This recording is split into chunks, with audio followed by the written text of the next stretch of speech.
오늘 또 말씀 주십사고 기도하겠습니다. 창세기 25장 1절부터 10절을 가지고 말씀드리겠습니다. 아브라함과 그두라의 자손입니다. 1절에 아브라함이 다시 아내를 맞아 들였는데 그의 이름은 그두라이다 라고 했습니다. 이삭을 장가 보내고 나서 아브라함도 새 장가를 갔습니다. 2절에 그와 아브라함 사이에서 시므람과 욕산과 무단과 미디안과 이스박과 수아가 태어났다고 했습니다. 6명의 자녀가 태어났습니다. 성경에 나오는 아브라함의 자녀는 모두 8명입니다. 이삭과 이스마엘이 더 있습니다. 3절은 욕산의 자손을 말합니다. 욕산은 드단을 낳고 드단의 자손에게서 아수르 사람이 갈라져 나왔습니다. 4절은 미디안의 아들 5명의 이름을 말하고 있습니다. 이삭과 그두라에게서 난 자녀들과의 재산 분배에 대해서 말씀합니다. 5절에 아브라함은 자기 재산을 모두 이삭에게 물려주고라고 했습니다. 아브라함의 재산을 상속받은 자는 이삭이었습니다. 대부분의 재산을 이삭이 받았습니다. 아브라함의 재산의 주된 상속자는 이삭이었습니다. 하나님의 약속도 이삭과 함께 했습니다. 다른 자녀들은 하나님의 약속에서 제외되었습니다. 6절에 첩들에게서 얻은 아들들에게도 한 몫씩 나누어 주었는데 라고 했습니다. 그두라에게서 난 아들들도 재산을 조금씩은 받았습니다. 6절에 그가 죽기 전에 첩들에게서 얻은 아들들을 동쪽 곧 동방 땅으로 보내어서 자기 아들 이삭과 떨어져서 살게 하였다고 했습니다. 아브라함과 그두라에게서 난 자녀들은 동방으로 갔습니다. 동방은 아라비아 일대 지역을 말합니다. 아브라함의 장례식에 대한 말씀입니다. 7절에 아브라함이 누린 횟수는 모두 175해이다 라고 했습니다. 창세기 23장 1절에 사라는 127세를 살았습니다. 아브라함은 사라보다 48세를 더 살았습니다. 아브라함은 사라가 죽은 후에 38년을 더 살았습니다. 그래서 그두라와 새로운 인생을 살면서 그두라와 사이에 많은 자녀를 둘 수 있었습니다.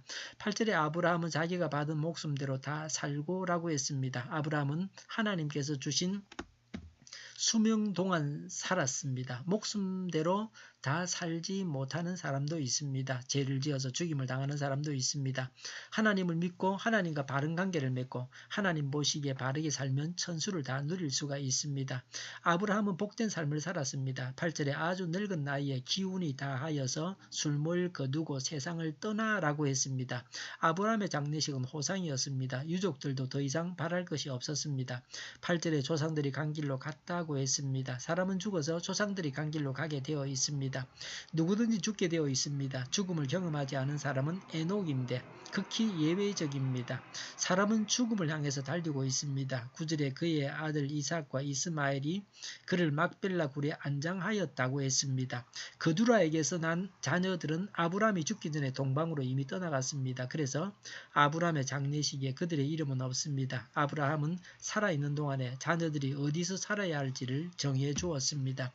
9절에 그 굴은 마물의 근처 햇사람 소알의 아들 에브론의 밭에 있다. 10절에 그 밭은 아브라함이 햇사람에게서 산 것이다. 바로 그곳에서 아브라함은 그의 아내 사라와 합장되었다라고 했습니다. 아브라함이 묻힌 곳은 사라가 묻힌 무덤이었습니다. 사라를 묻기 위해서 아브라함이 산 묘지입니다.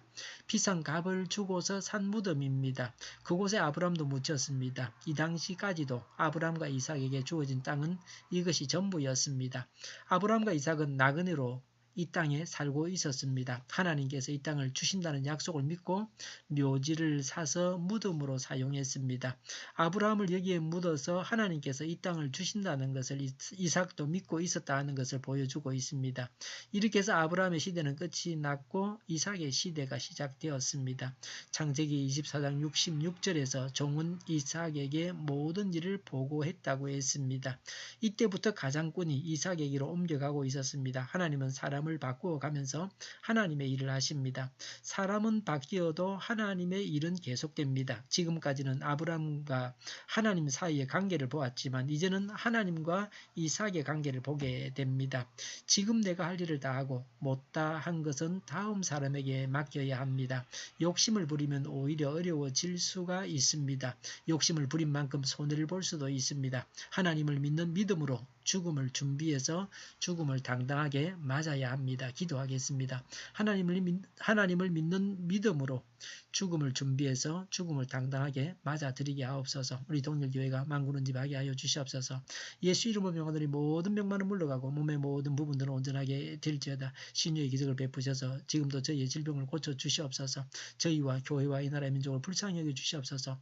독재 정권이 무너지고 평화 통일을 이루고 민족 번영의 길로 나아가게 하여 주시옵소서. 전쟁 위험이 사라지게 하시며 북한의 핵 문제를 해결해 주시고 신앙의 자유를 늘 누리며 살게 하여 주시옵소서. 하나님을 대적하는 세력들이 바로 망하게 하시며 국회가 하나님이 기뻐하시는 법만을 만들게 하여 주시옵소서. 반성경적인 모든 법과 내기들이 적시 철폐되게 하여 주시옵소서. 대통령이 통치를 잘하게 하시며 지진이 나지 않게 하시며 출산율이 올라가게 하시며 에너지 정책 그리고 재활용품 정책을 제대로 세워서 집행하게 하여 주시옵소서. 늘 맑은 공기를 맞을 수 있게 하여 주시옵소서. 오늘도 성령님을 따라서 차고 넘치는 삶 복된 삶을 살게 하여 주시옵소서. 감사와 찬양을 주님께 돌려드리며 예수님의 이름으로 기도하옵나이다. 아멘.